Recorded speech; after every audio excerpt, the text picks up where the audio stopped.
तो स्टूडेंट्स आज हमें शुरू करना है next point of this chapter, chemical properties of ethers. Chemical properties of ethers. Okay, in last two lectures we discuss about chemical properties of alcohols and phenols. Today we are going to start new point, chemical properties of ethers.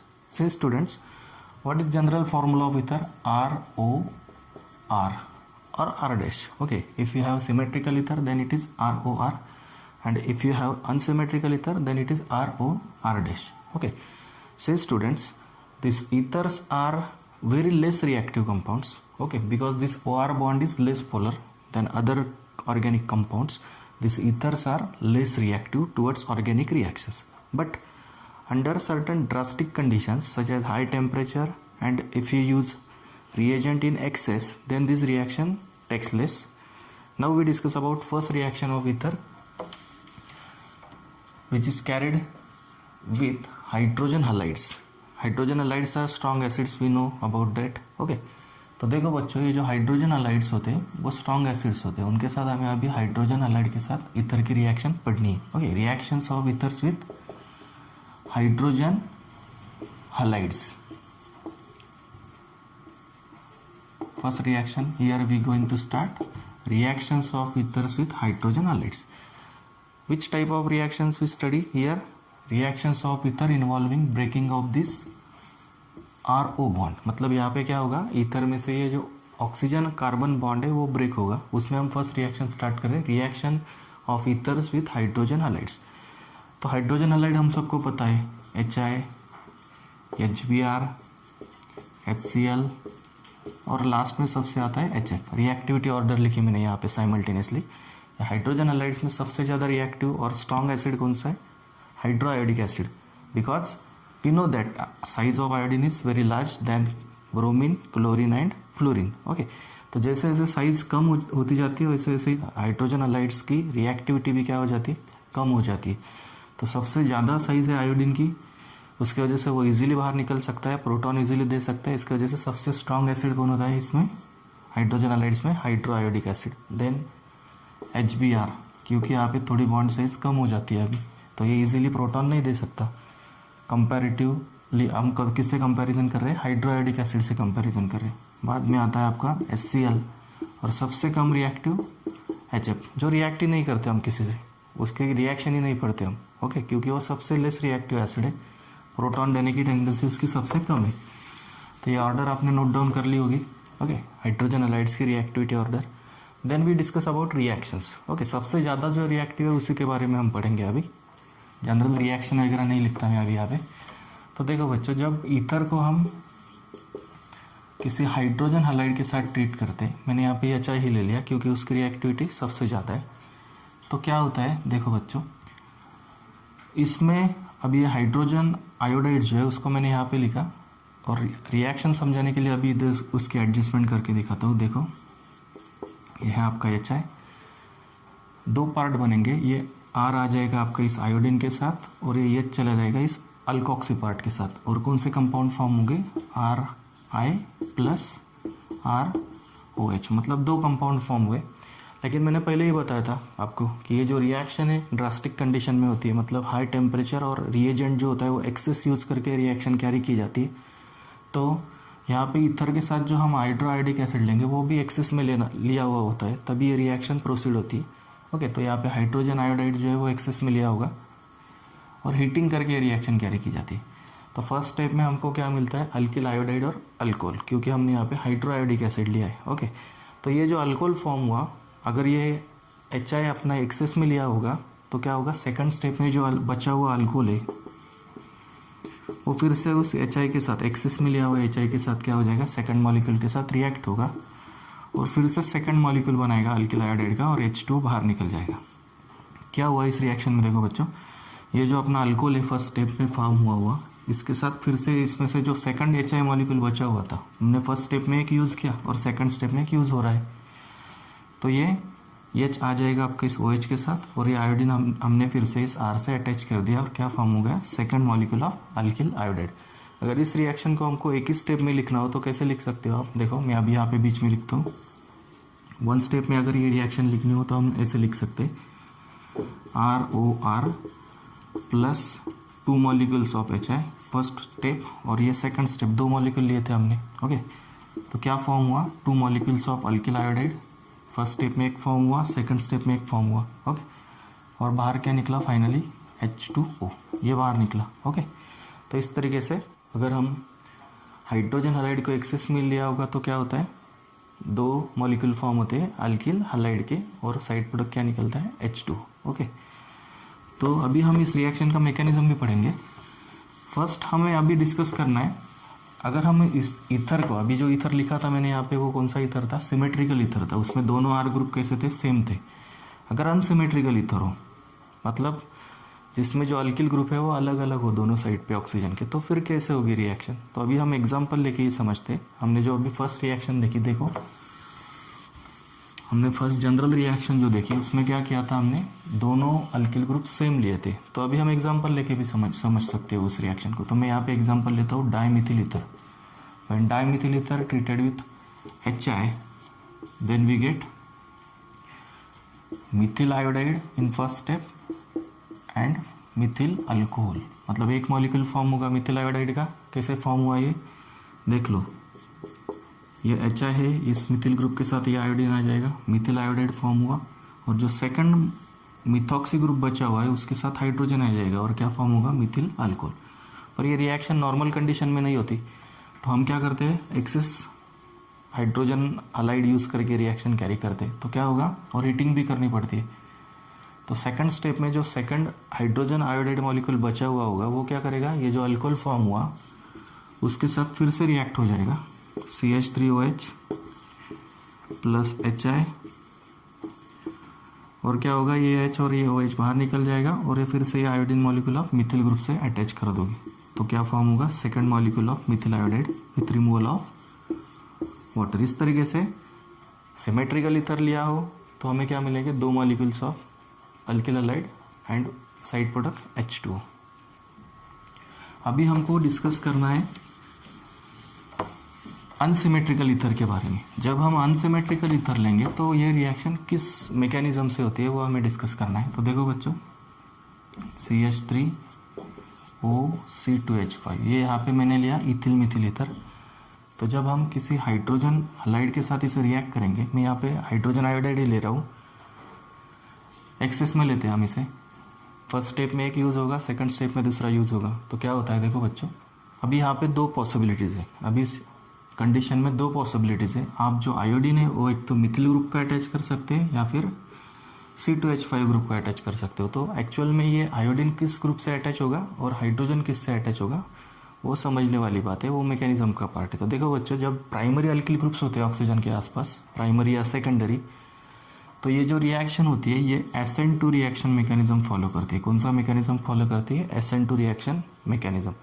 तो SN2 में हमको पता है back side attack होता है nucleophile का। Okay, तो देखो अभी हम इसका मैकेनिज्म समझते हैं, बाद में ही आपको ये रिएक्शन समझ में आ जाएगी। एक्चुअल में यहाँ पे क्या फॉर्म होता है, देखो तो यहाँ पे फॉर्म होता है मिथिल आयोडाइड और एक फॉर्म होता है C2H5OH फर्स्ट स्टेप में। सेकंड स्टेप में क्या होगा हमको पता है, हम एक्सेस में लेते हैं HI। अगर ये HI एक्सेस में होगा तो क्या होगा, ये सेकंड अल्कोहल मॉलिक्यूल को भी वो किस में कन्वर्ट कर देगा, C2H5I plus removal of water. तो एक्चुअल में इस रिएक्शन का मैकेनिज्म अभी हम डिस्कस करते हैं। जो अभी हमने अनसिमेट्रिकल ईथर लिया उसको जब हम हाइड्रोजन आयोडाइड के साथ ट्रीट करेंगे, एक्सेस ऑफ हाइड्रोजन आयोडाइड के साथ, तो फर्स्ट स्टेप में मिथिल आयोडाइड फॉर्म हुआ और इथिल अल्कोहल फॉर्म हुआ।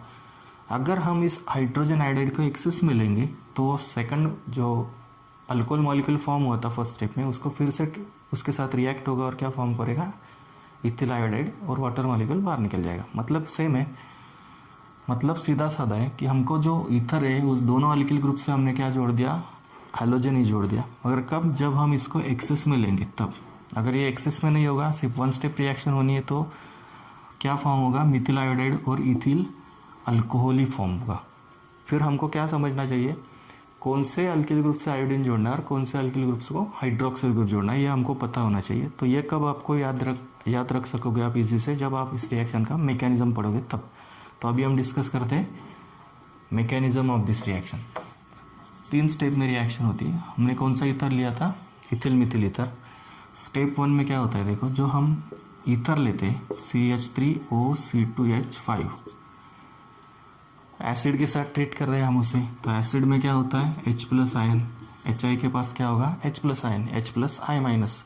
तो ये जो ऑक्सीजन है बीच में, वो ऑक्सीजन उसके लोन पेयर इलेक्ट्रॉन यूज करता है और प्रोटॉन को एब्स्ट्रैक्ट करता है। एसिड के प्रोटॉन को क्या करता है, खुद की तरफ अट्रैक्ट करता है, उसे एब्स्ट्रैक्ट कर लेता है और ये प्रोटोनेटेड ईथर फॉर्म होगा CH3C2H5O।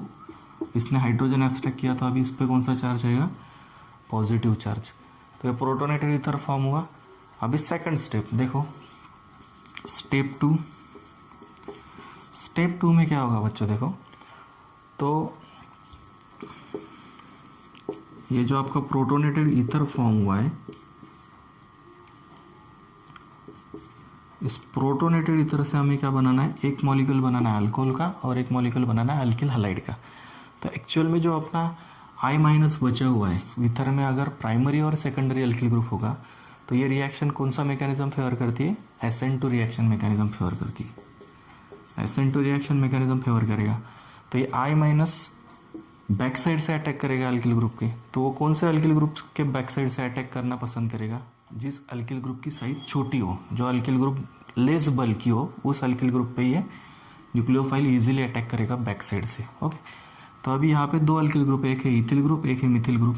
तो सबसे छोटा अल्किल ग्रुप कौन सा है, मिथिल ग्रुप है। और ये इथिल ग्रुप जो है वो कैसा होता है, उसका फुल फॉर्म में लिखता हूँ अभी मैं, CH2 सिंगल बॉन्ड CH3।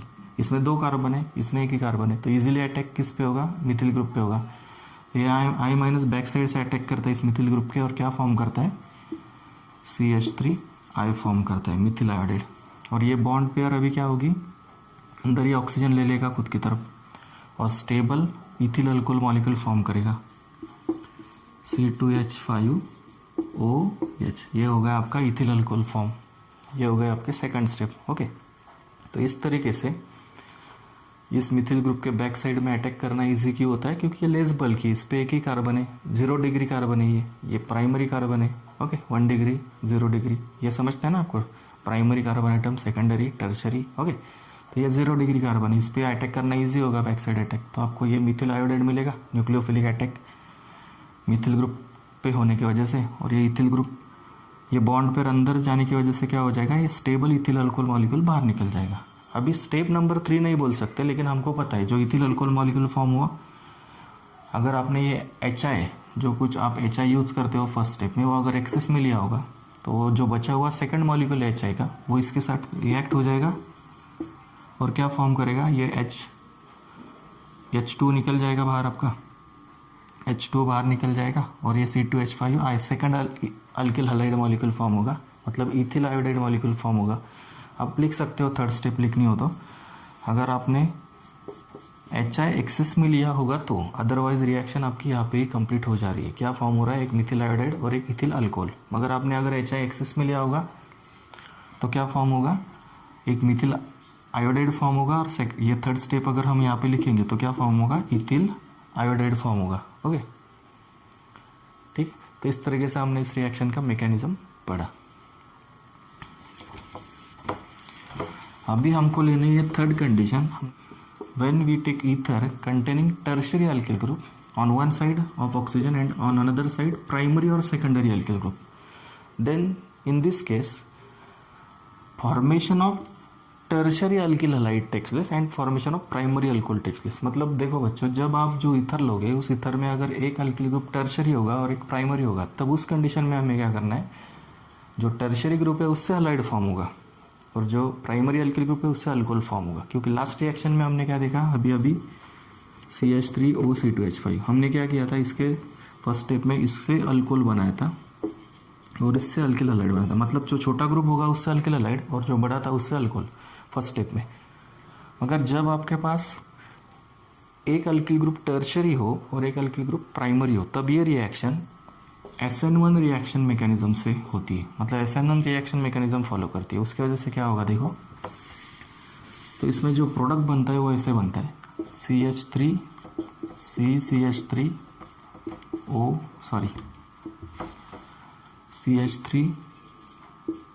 मतलब टर्शियरी अल्किल हैलाइड बनेगा।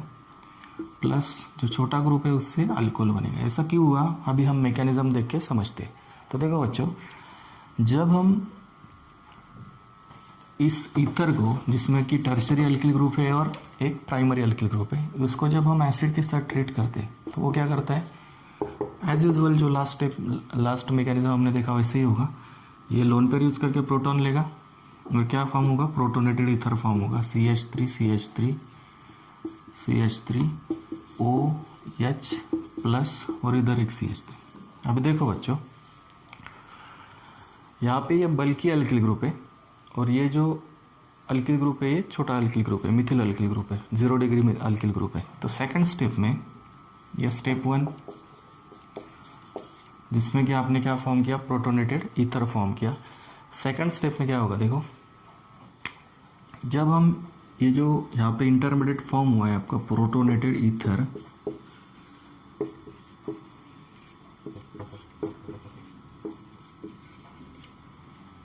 सेकंड स्टेप में क्या होता है इसके बारे में देखो, ये बॉन्ड पेयर ब्रेक होती है, इस ऑक्सीजन पे जो पॉजिटिव चार्ज है उसको स्टेबलाइज करने के लिए बॉन्ड पेयर जाएगी ऑक्सीजन की तरफ और फॉर्म होगा यहाँ पे टर्शरी कार्बोकटाइन। क्या फॉर्म होगा, टर्शरी कार्बोकटाइन फॉर्म होगा, क्योंकि हमें पता है कौन सा कार्बोकटाइन स्टेबल होता है, टर्शरी कार्बोकटाइन इज मोर स्टेबल और मिथिल अल्कोहल मॉलिक्यूल बाहर निकल जाएगा। मतलब यहाँ पे छोटा अल्किल हलाइड नहीं फॉर्म हुआ, सॉरी यहाँ पे छोटा अल्कोहल फॉर्म हुआ। लास्ट रिएक्शन में जब हमें प्राइमरी और secondary alkyl group containing ether लिए थे तो वहाँ पे क्या हुआ था, जो छोटा वाला अल्किल ग्रुप था उससे हमने हैलोजन जोड़ा था, मतलब वहाँ पे मिथिल आयोडाइड फॉर्म हुआ था। लेकिन यहाँ पे क्या फॉर्म, मिथिल अल्कोहल फॉर्म हुआ और जो बड़ा वाला अल्किल ग्रुप है उससे क्या फॉर्म करेंगे, हम अल्किल आयोडाइड फॉर्म करेंगे। तो ये जो टर्शरी ब्यूटिल ग्रुप है इससे फॉर्म होगा टर्शरी ब्यूटिल आयोडाइड। क्यों ऐसा हुआ बच्चों, देखो यहाँ पे, क्योंकि हमें पता है अगर हम ये बॉन्ड पर इस पर अगर आयोडीन अटैक करता तो ये बॉन्ड पर अंदर आ जाती और टर्शरी ब्यूटिल अल्कोहल फॉर्म हो जाता। अगर हमको पता है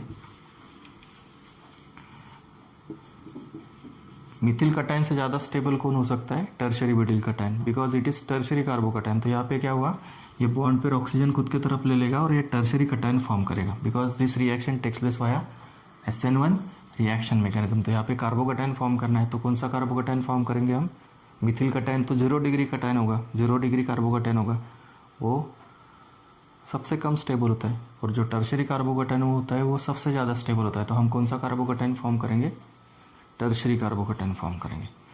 और इस टर्शरी कार्बोकटाइन पे नेक्स्ट स्टेप में क्या होगा, जो I- आयन होंगे न्यूक्लियोफाइल वो अटैक करेंगे और क्या फॉर्म होगा, अभी मैं यहाँ पे नीचे नहीं लिखता, यहाँ पे ही आपको करके बताता हूँ। यहाँ पे क्या कर दोगे आप, आयोडीन जोड़ दोगे तो टर्शरी ब्यूटिल आयोडाइड फॉर्म होगा और मिथिल अल्कोहल हमको फर्स्ट स्टेप में ही मिल गया था। ओके, तो इस तरीके से इस रिएक्शन में क्या मिलता है हमें, 1 molecule of Mithil alcohol and 1 molecule of tertiary butyl iodide. तो बच्चों याद रखना है हमको, जब टर्शरी अल्किल ग्रुप होगा और एक अल्किल ग्रुप प्राइमरी होगा तो उस वक्त हमें क्या करना है, जो बड़ा वाला टर्शरी अल्किल ग्रुप है उससे अल्किल हलाइड फॉर्म करना है और छोटा ग्रुप से क्या बनाना है, अल्कोहल बनाना है। ओके, ये जो प्रोसेस है ये SN1 रिएक्शन मैकेनिज्म फॉलो करती है। इसकी वजह से कार्बोकटाइन इंटरमीडिएट फॉर्म होने की वजह से हम क्या करते हैं, इस टर्शरी अल्किल ग्रुप से क्या बनाते हैं, हलाइड बनाते हैं और जो छोटा ग्रुप होता है उससे अल्कोहल बनाते हैं। ओके, अभी फोर्थ कंडीशन देखनी है हमें। फोर्थ कंडीशन में हमें देखना है अभी reaction of aryl alkyl ethers with hydrogen halides, reaction of aryl alkyl ethers, last condition of this lecture. Reaction of alkyl aryl ethers मतलब जिसमें क्या होगा, आपका एक अल्किल ग्रुप होगा और एक अरिल ग्रुप होगा ईथर में। तो जब हम इस टाइप के ईथर को हाइड्रोजन हलाइड के साथ ट्रीट करते हैं तो ध्यान से देखो, यहाँ पे एक्चुअल में फर्स्ट कौन सा बॉन्ड ब्रेक होगा, ये बॉन्ड ब्रेक होगा या ये बॉन्ड ब्रेक होगा। तो यहाँ पे ये OR बॉन्ड इजीली ब्रेक हो सकता है, ये बेंजीन रिंग का कार्बन और ऑक्सीजन का बीच जो बॉन्ड है वो इजीली ब्रेक नहीं होगा। वो इजीली ब्रेक क्यों नहीं होगा हमको पता है, because this lone pair electrons on oxygen are in conjugation with benzene ring. ये जो लोन पेयर इलेक्ट्रॉन होते हैं ऑक्सीजन के ऊपर, ये बेंजीन रिंग के पाई इलेक्ट्रॉन के साथ क्या होते हैं, कॉन्जुगेशन में होते हैं। तो ये जो सिंगल बॉन्ड दिख रहा है हमको यहाँ पे दिखने के लिए, वो सिर्फ दिख रहा है सिंगल बॉन्ड, एक्चुअल में वहाँ पे क्या होता है, ये लोन पेयर इलेक्ट्रॉन कॉन्जुगेशन में होने की वजह से क्या होता है, पार्शियली डबल बॉन्ड कैरेक्टर आता है उस बॉन्ड को। वो जो बॉन्ड है carbon oxygen bond, benzene ring का कार्बन और ऑक्सीजन, उसको पार्शियल डबल बॉन्ड कैरेक्टर होता है due to resonance effect of this lone pair electrons on oxygen with benzene ring. Okay, तो ये बॉन्ड इजीली ब्रेक नहीं हो सकता, तो इजीली कौन सा बॉन्ड ब्रेक करेंगे हम, ये बॉन्ड ब्रेक होगा। और फिर से सेकंड रीजन भी आपको पता है, ये जो कार्बन है इसका हाइब्रिडाइजेशन कौन सा होता है, sp2 हाइब्रिडाइज होता है वो कार्बन, और ये कार्बन कौन सा हाइब्रिडाइज है, sp3।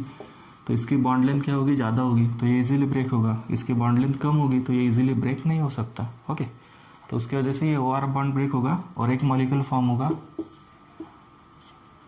RI का, और एक मॉलिक्यूल फॉर्म होगा फिनॉल का। ओके, तो सिंपली क्या किया हमने, जो HI है, फिर से लिख के बताता हूँ आपको, यहाँ पे देखो,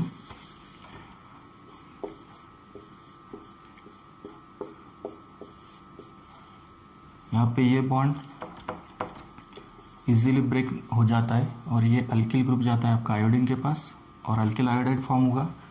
और ये जो फिनॉक्साइड आयन है वो फिनॉक्साइड आयन ये हाइड्रोजन को लेंगे प्रोटॉन को और क्या फॉर्म करेंगे, फिनॉल। आगे ये रिएक्शन कंटिन्यू नहीं होती, अगर आपने एक्सेस में भी HI लिया हो तो भी ये रिएक्शन आगे सेकंड स्टेप इसमें नहीं होगी और हमको इस फिनॉल का ये बॉन्ड ब्रेक नहीं कर सकते हम इजीली, ये फिनॉल का ये बॉन्ड इजीली नहीं ब्रेक हो सकता। इसके जैसे हमने अगर HI एक्सेस में भी लिया तो भी ये रिएक्शन आगे प्रोसीड नहीं होगी। फाइनल प्रोडक्ट हमको क्या मिलते हैं इस रिएक्शन में, alkyl iodide and phenol. Okay, ये जो अल्किल ग्रुप होता है उससे मिलता है हमको अल्किल हैलाइड, और जो फिनॉक्साइड ग्रुप है उससे हमें क्या मिलता है, फिनॉल मिलता है। ओके, समझा। तो ये थी टोटल 4 कंडीशन इस रिएक्शन की।